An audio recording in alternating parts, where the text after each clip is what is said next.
कि स्वर्ण भस्म को खाने वाले इसी घाट पर आए, दाने बीन चबाने वाले इसी घाट पर आए, गगन ध्वजा फहराने वाले इसी घाट पर आए और बिना कफन मर जाने वाले इसी घाट पर आए। इस सत्य को, जीवन के इस मर्म को समझिए।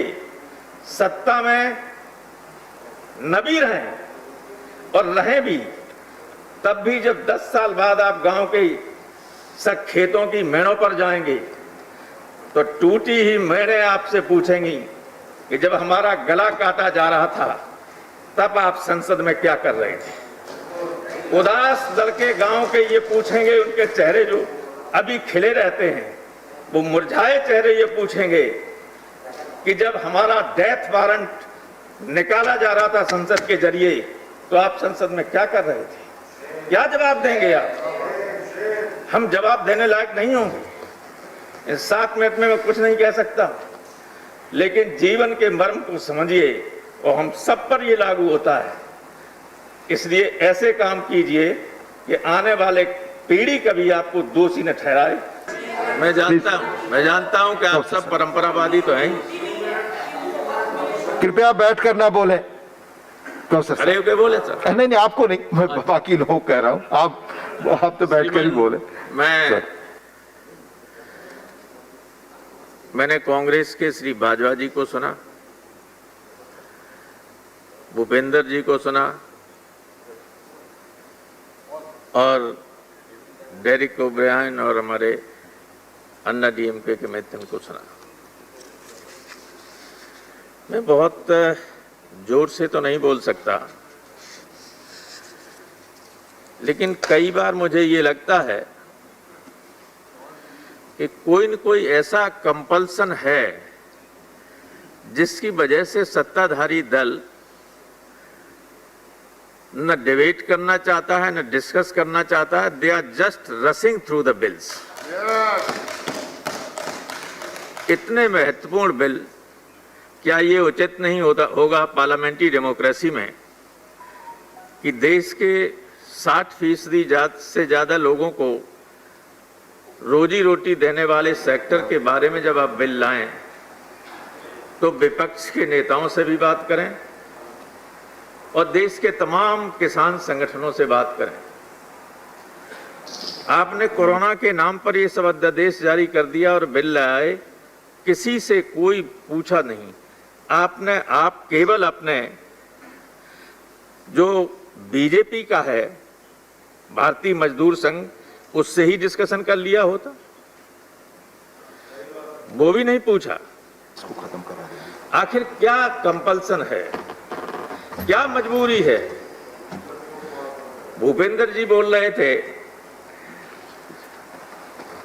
कि देश की जीडीपी में एग्रीकल्चर का 12% हिस्सा रहेगा। हम आजाद हुए तो 50% था, 14 में लगभग 17-18% था। तो 14 से तो आपकी सरकार है, फिर ये 5-6% जीडीपी में हिस्सा कम कैसे हो गया? मैं जानता हूं कि जब तोमर साहब बात करेंगे तो ऐसा लगेगा कि जी पृथ्वी पर स्वर्ग उतारना चाहते हैं इन बिलों के माध्यम से, लेकिन ये वास्तविकता नहीं है। आप कहते हैं कि डिजिटल इंडिया के रहते हजारों करोड़ रुपया लोग लेके चले गए बैंकों से।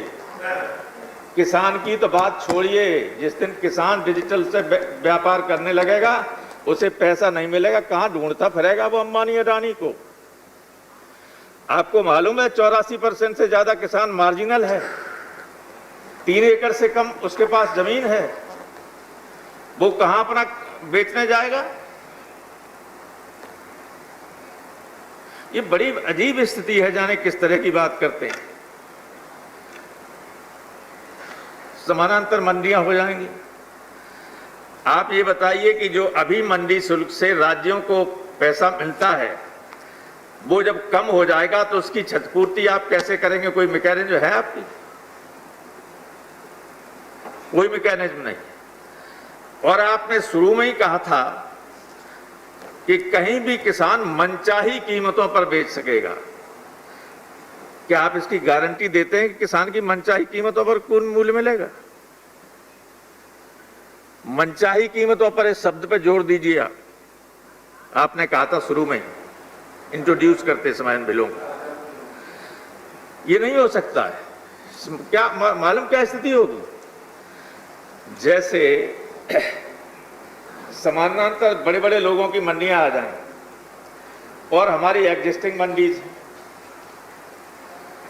तो उनके सामने तो इनकी दम घुट जाएगी, ये मुकाबला उनका नहीं कर सकते। उसी तरह से जैसे जियो के सामने हमारा बीएसएनएल दम तोड़ रहा है कि नहीं तोड़ रहा है?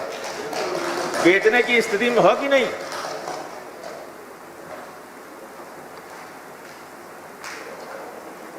और आप तो किसान के परिवार से आते हैं, अगर अदरवाइज न लें, बुरा मत मानना, मेरी मनसा खराब नहीं, लेकिन मेरे मन में ऐसा लगता है, ये लगता ही नहीं कि बिल आपने बनाया है।